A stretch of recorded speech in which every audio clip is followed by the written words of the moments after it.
DJ PK, it's 97.5 The Zone. It's official, PK. It's disappointing. But on the other hand, it wasn't the main goal all along. So can you move away from short-term disappointment? Reports out of Sacramento is turned to officially out of Sacramento. The Oakland Athletics are headed to Sacramento while their stadium is built in Las Vegas. Maybe Sacramento, if the Vegas deal falls apart, can find a way to get them permanently. I'm sure Sacramento would like that. There were people here who thought it'd be great if the A's came to town for 3 years, played in that new AAA ballpark. They draw more people here than they're drawing in Oakland. And then Utah could prove to Major League Baseball, we can do this. It'd be kind of like what Oklahoma City did when they hosted the team from New Orleans for a while. I guess at that point it was the Hornets, later the Pelicans. And said, see, we can do this. And sure enough, they ripped the Supersonics out of Seattle, and now they have an NBA team. Well, I mean, the owner had the ties there, so he moved them. I don't think this has any big deal on anything. This is so what? Who cares? I don't view this as a negative whatsoever. I don't view this as any form of short-term disappointment. You could have been going to a Major League Baseball game next summer in Utah. So what? Well, that's a disappointment. But it was a long shot to have happen anyway. That's true. That's true. So, I mean, Sacramento's up the road. It's like the Chargers moving to Los Angeles. If you still wanted to go, instead of driving an hour, you drive another an hour 45, depending on where you live. It's not that big of a deal here. It doesn't impact the goal of getting an expansion franchise. If it impacted the goal of getting an expansion franchise, then I would be upset.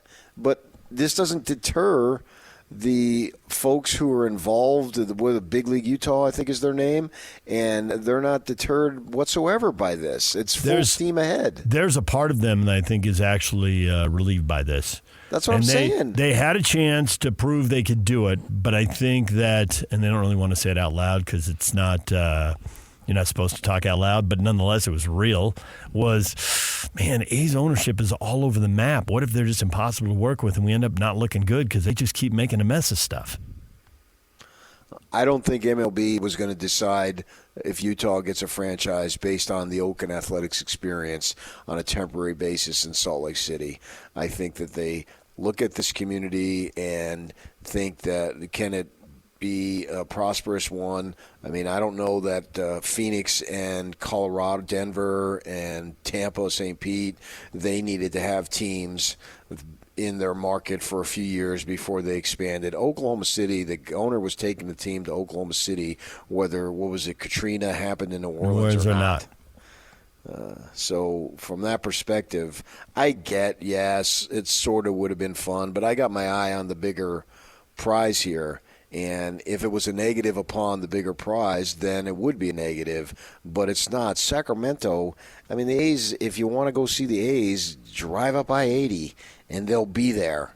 And not that many people are going to go. That's a sad situation that needs to die and needs a rebirth.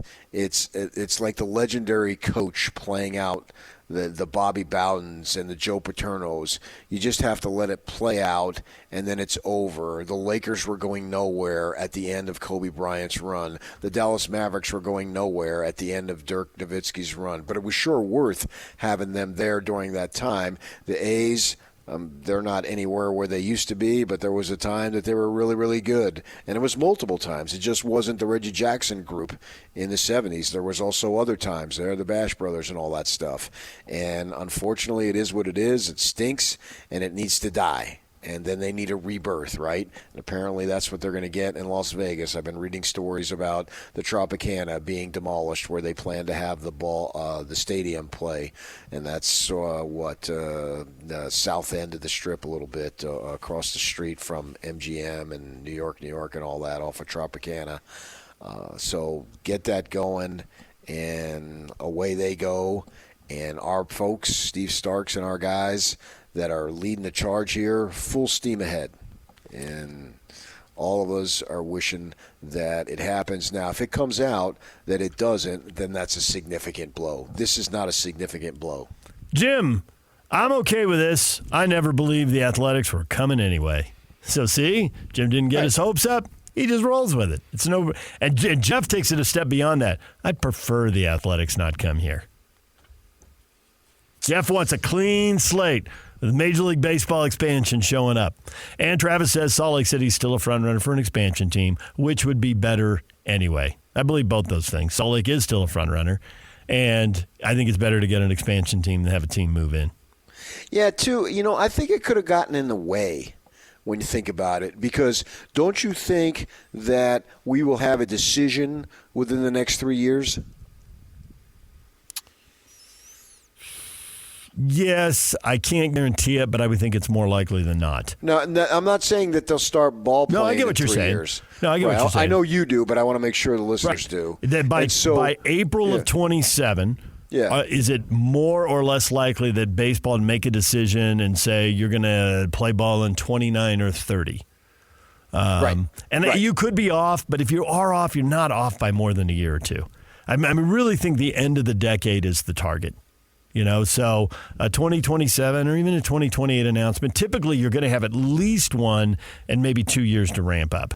And there'll be news along the way. They'll have minor league, they'll be drafting players and they'll be establishing minor league clubs. And so the organization will start before they actually play big league ball. Right. That's always how they've done it. They'll start in the minor league stuff. We'll get going on that. And when you think about it, so just assume for the sake of argument that they get within the 3 years, right, that the A's would have been here. Well, then they start naming a team. Then they start selling merchandise. And that would have been awkward in the same market. So you're getting Oakland, where they don't care about the A's in Oakland.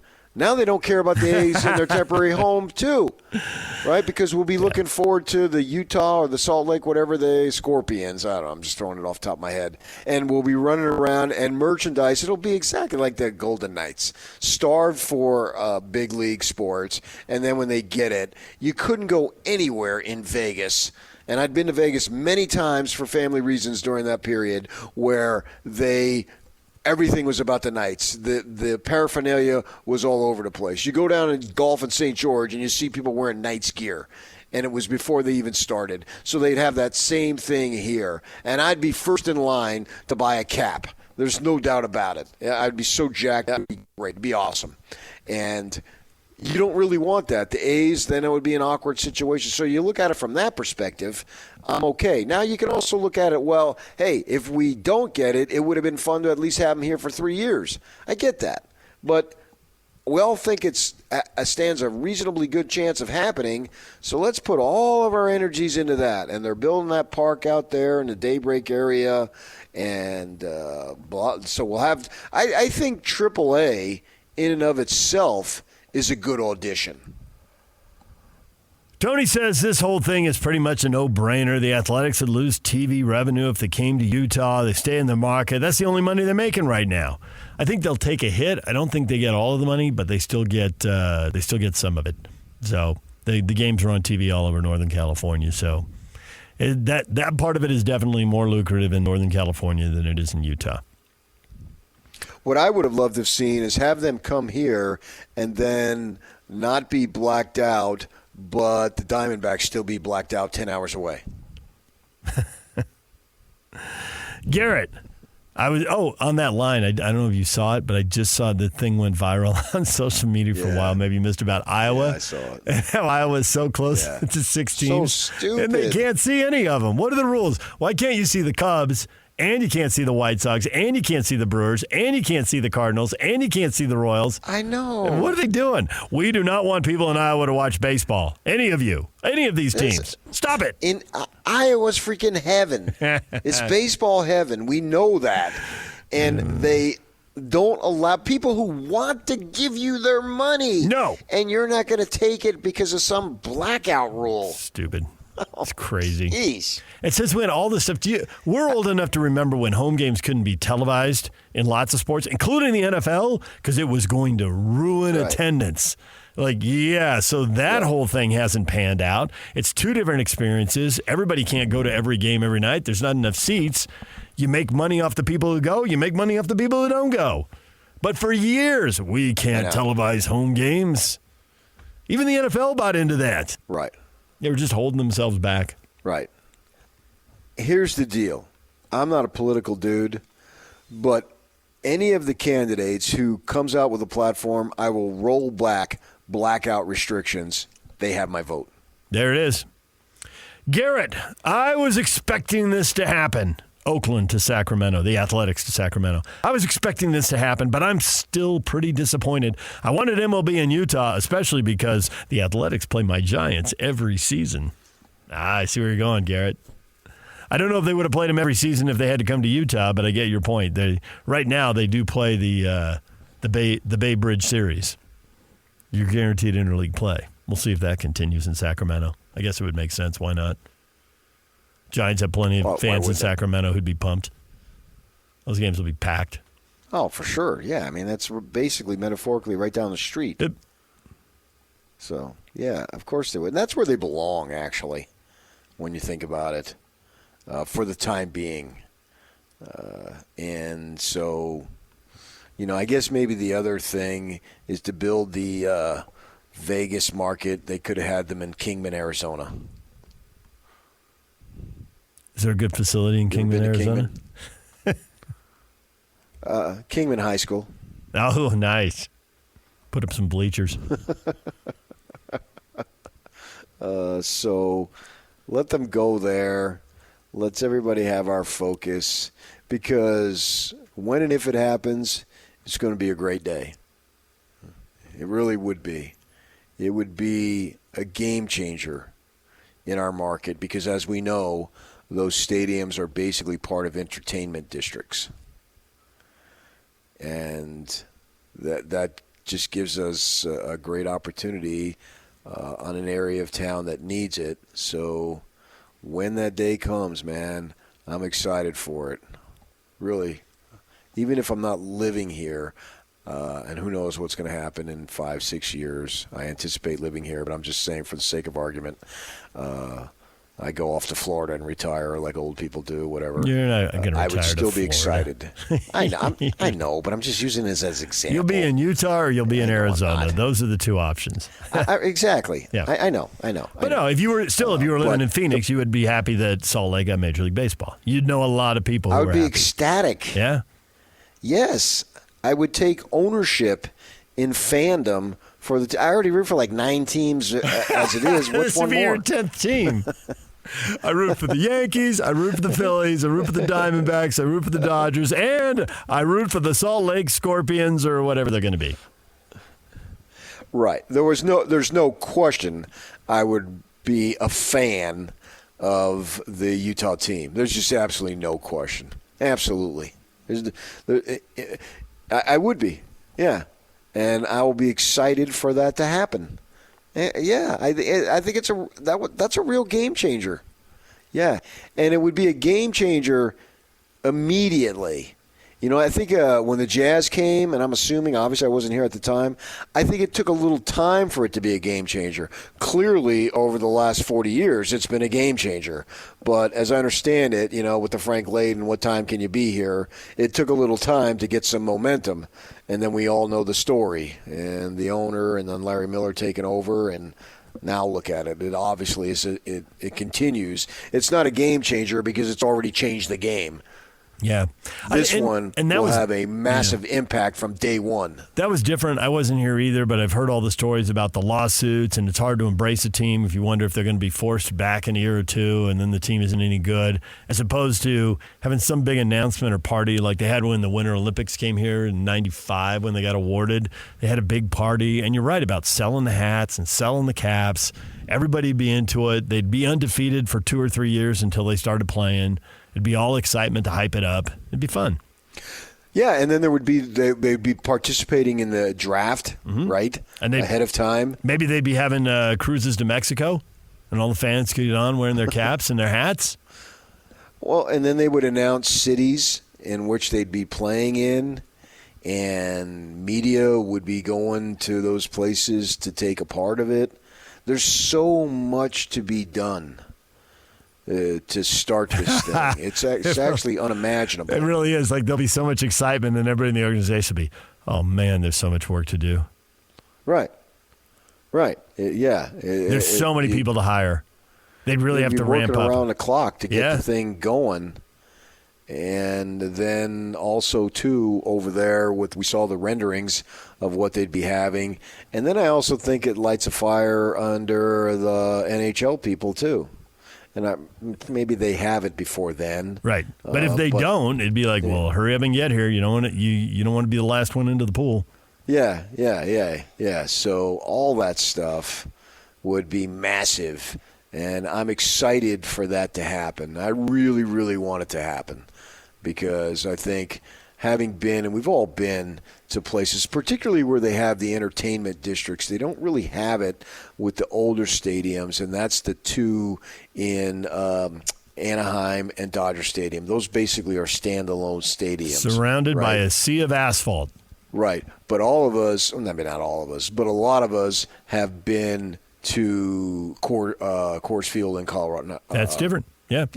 Yeah, the Rockies have a different setup. The Padres have a different setup. Where you're walking through downtown and there's hotels and there's places to eat and there's just all kinds of – there's energy going on. There's people. There's stuff. Yeah. And it brings the city alive on game nights because it starts like 4 o'clock in the afternoon. And it just brings a buzz that I think the folks in our community – deserve to have that opportunity. Seattle has it. That's what I'm excited. Seattle has it. I walked down to that. And what does Arizona have? Because I still have not been to a game in Arizona. Yeah. It's downtown. Okay. I mean, you can. It's a 9-iron to the baseball to the basketball. I mean, it's football's way west, right? But football is on the west side. But they've created the little entertainment. They call it Westgate, and there is stuff out there for you to do. But a lot of it for football is you tailgate. You don't go to Joe's Barn Grill. You go to the tailgate. In baseball, you don't really tailgate. You go to Joe's Barn Grill and hang out. And they've got that. Oh, my gosh, for the World Series, that downtown was and I went to one game, and I'm still paying off the loan, that it was so alive with people. And, I mean, that's to the extreme because it's the World Series. You're not going to have that for 81 games. But it would still be something that would just be a major difference maker for the positive in our community. The Royals are in the suburbs surrounded by a sea of asphalt. They wanted to go downtown, right, but that's an old they lost stadium. their vote. It is, yeah. It was built in the early 70s. It's over 50 years old now.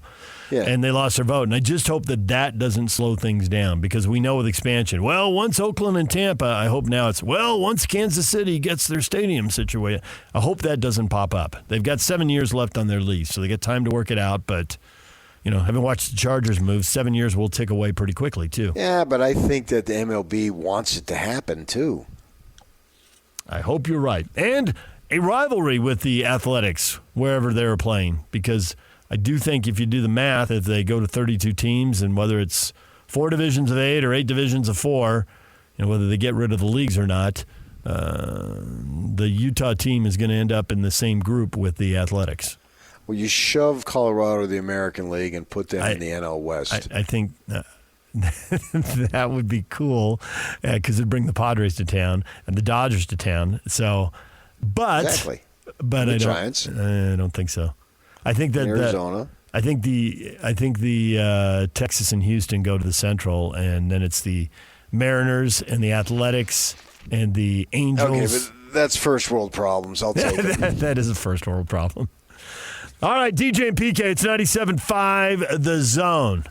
Coming up next, everything you missed in this show. Cougar quarterbacks, Hans Olsen on Cam Rising. Stay with us next.